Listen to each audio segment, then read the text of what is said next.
읽게 된 계기는 일본 소설 환상의 빛 때문입니다. 환상의 빛이라는 소설의 느낌이 너무 좋아 이전까지는 그다지 관심을 가지지 않던 일본 소설에 시선을 돌리게 되었습니다.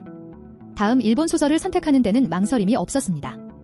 히라노 게이치로가 교토대학 법학부 재학 시절에 쓴 데뷔작이 버럭 아쿠타가와상, 아쿠타가와 1892에서 1927는 일본의 근대 문학을 이끌었던 문인이며 그를 기리기 위해 만든 권위 있는 문학상입니다. 우리로 따지면 이상문학상 즈음 될까요? 을 수상하면서 화제가 됩니다.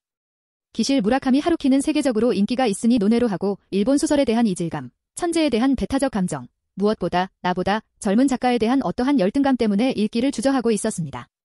아니, 환상의 빛이 아니었다면 평생 손을 뻗지 않았을지도 모릅니다. 몇 차례의 우연히 맞닿아 어렵사리 손에 쥐게 된 질식. 1998년에 출판된 책이라 역시나 표지나 속이 든 오래되어 보입니다.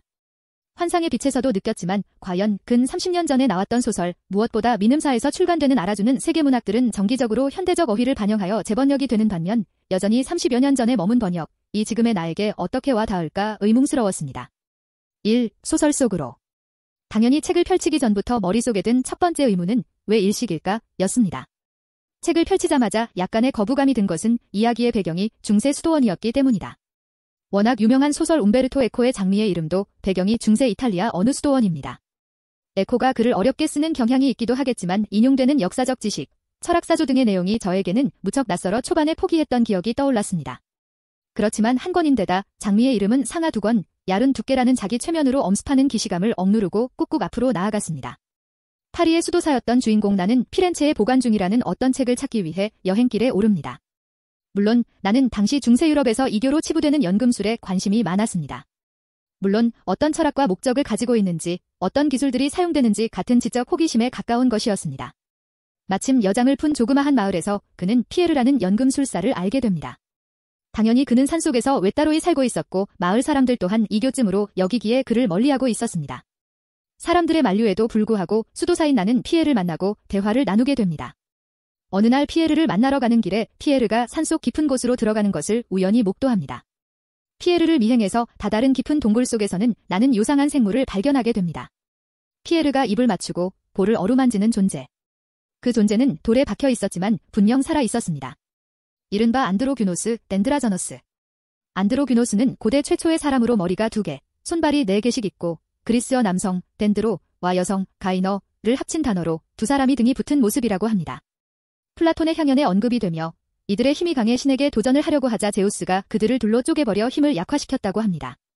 그래서 불완전한 인간은 항상 자기의 반쪽을 그리워하고 갈망하는데 이게 바로 사랑, 제로스의 기원이라고 합니다. 샵사인 향연 일부. 셋째 유형의 인간은 안드로규노스였다. 외형과 이름에서도 남성과 여성의 특성이 모두 나타났다. 그러나 지금은 이름만 남아있을 뿐이며 그 유형은 사라져버렸다. 이들은 본디 하나였으나 지금의 남성과 여성으로 갈라졌고 이들은 서로를 갈망한다. 그런데 얼마 뒤 마을에 전염병이 창궐하고 패스트만큼 빠른 속도로 사람들이 죽여나갑니다. 그리고 얼마 안 있어 마녀가 잡혔다는 얘기가 들립니다. 나는 피에르가 잡혔나 싶어 뛰쳐나오는데 그곳에는 얼마 전에 돌에 박혀있던 생물체인 안드로규노스가 돌로부터 완전히 분리되어 포박이 된 채로 끌려가고 있습니다.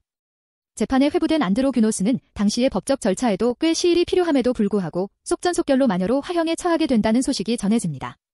화형 집행일에 마을 사람들이 안드로규노스 주변으로 모이고 평상시 마을로는 거의 내려오지 않는 피에르가 복면을 쓰고 저 멀리 서 있는 게 나의 눈에 비칩니다.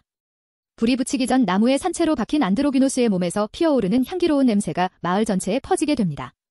그건 성스러운 성모 마리아의 몸에서나 날 법한 우아하고 향기로운 냄새라서 그 전까지 안드로규노스를 향해 야유와 독설을 내뱉던 마을 사람들은 일순 멈칫거리게 됩니다. 사형을 집행하던 관료는 이래서는 안 되겠다 싶어 급하게 불을 지피고 정신을 차린 마을 사람들은 또 다시 광기에 사로잡힙니다. 기묘한 것은 불에 온 몸이 타들어가고 있으면서도 안드로규노스는 표정 하나 변하지 않았다는 점입니다. 그때 하늘이 어두워집니다. 그 순간 소설 제목처럼 일식이 일어납니다. 동시에 안드로규노스는 스스로 하나가 되려는 일련의 과정이 일어납니다.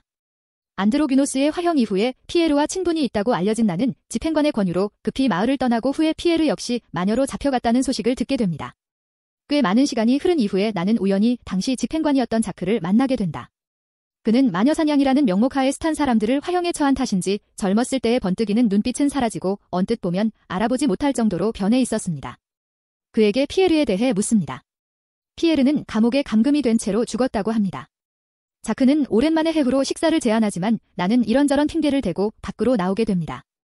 밖을 나왔다가 잘못 봤나 싶었는데 그를 만나게 됩니다.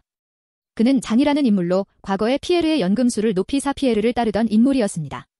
알고 보니 자크의 회유로 피에르를 마녀로 밀고 한 장본인이 바로 장이었습니다. 장은 자크 덕분에 지금 이렇게 어엿하게 연명을 하고 산다고 자무신 난 듯 말합니다. 소설은 그렇게 끝이 납니다. 작품 해설을 보니 나무에 묶인 채 화형을 처한 안드로귀노스를 예수 그리스도를 비유하는 것이라는 대목이 있었습니다. 일식은 달이 태양을 가리는 것이고 달리 말하면 하늘에서 달과 태양이 하나가 되는 순간, 그 순간에 지상에서는 인간의 피조물인 안드로귀노스는 하나가 됩니다. 피에르는 어쩌면 연금술을 통해 지상에서 육화된 신을 만들려고 했던 것은 아닐까 싶습니다. 불완전한 인간 이전에 존재했던 완전한 존재를 불완전한 인간이 만든다. 죽어서야 갈 수 있는 천국을 지상세계에서 구축하는 꿈을 꾸었던 것이 아닐까 싶습니다. 제각각의 해석이 존재하겠지만 어찌됐든 머릿속에 강렬하고 선연한 이미지를 남겨둔 소설인 것은 확실합니다. 소설을 접으면서 생각에 잠겼습니다. 대학생 때 이런 생각을 했다. 이런 소설을 썼다. 대학생 때 나는 무슨 생각을 하고 살았. 물론 후회를 해본들 시간을 되돌릴 수 없으니 지금 현재의 이런저런 생각을 해보려고 노력하는 게 더 중요하겠죠? 가을이 다가왔습니다. 환절기 건강 조심하시기 바랍니다. 다음 독서 비행도 함께해요.